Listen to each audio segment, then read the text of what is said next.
నమస్కారం అయ్యారు. సో ఈ 12 వాహనాల విశిష్టత ఏంటి?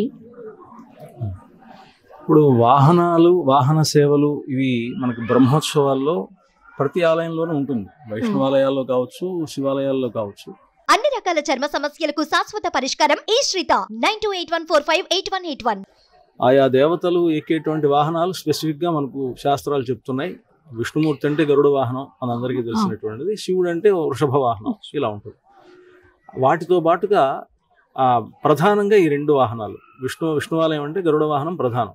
ఆ గరుత్మంతుడి అంశ కలిగినటువంటివే మిగతా వాహనాలు. ఆదిశేషుడు, అది శేషవాహనం. అలాగే గజవాహనం, ఏనుగు గజవాహనం, హంసవాహనం, అశ్వవాహనం, ఇవన్నీ కూడా మామూలుగా వాహనాలు. లోకంలో గుర్రాలు ఇంతకుముందు వాడుకునేవాళ్ళు. హంసలు లాంటి వాటి మీద కూడా స్త్రీలకి హంసకు పోలిక. హంసను మనం చూసామో లేదో తెలియదు, ఎక్కడో మానస సరోవరంలో ఉంటుందంటారు, పురాణాల్లో కనిపిస్తుంది. బాతులు కనిపిస్తే కానీ హంసలు మనకు కనిపించలేదు ఇంతవరకు. అయినప్పటికీ పురాణాల్లో వాటిలో వర్ణాల్లో హంసలు అనేటువంటివి చెప్తారు. హంస అనేటువంటి దానికి జ్ఞానానికి ప్రతీకగా చెప్పడం ఉన్నది. జ్ఞానం అంటే ఎట్లా అంటే, లోకంలో మంచి చెడు ఉంటుంది.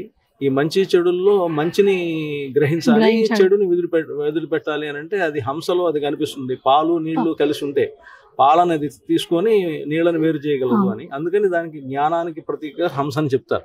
అందుకని హంస వాహనం, గజవాహనం, సింహవాహనం, ఇవన్నీ కూడా దేవుడికి వాహనాలుగా ఉన్నాయి అని పురాణాలు చెప్తున్నందువలన ఆయా అవతారాల్లో ఆయా వాహనాల మీద స్వామివారు కూడా ఉన్నట్లుగా మనకు పురాణాల కథనాన్ని బట్టి ఆగమ శాస్త్రం ప్రకారం ఇలాంటి వాహనాలతోటి బ్రహ్మోత్సవాల్లో కానీ ఇతరమైనటువంటి ఉత్సవాల్లో కానీ ఎప్పుడైనా సరే స్వామివారికి ఊరేగింపు జరిగేటప్పుడు ఈ వాహనాలను ఉపయోగించాలి అని మనకి శాస్త్రం చెప్తాను. ఆ శాస్త్రానుసారంగా ఈ వాహనాలను మనకు ఏర్పాటు చేయడం జరిగింది. దాంట్లో భాగంగా 12 వాహనాలు ఏమిటి అనేటువంటిది ఒక ప్రశ్న. 12 వాహనాలు ఏమిటంటే 12 అనేటువంటిది స్పెసిఫిక్గా మంచి సంఖ్య.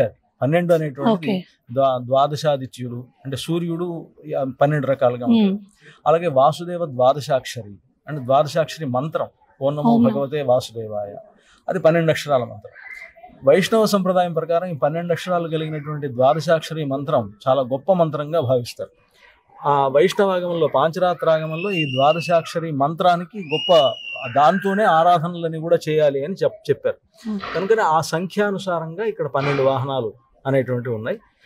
అలాగే సూర్యుడు 12 రూపాలుగా ఉంటాడు కనుక దానికి సంబంధించి రాముడు సూర్య వంశంలో అవతరించినటువంటి వాడు, అందువల్ల ఈ 12 వాహనాలు అనే దానికి దాని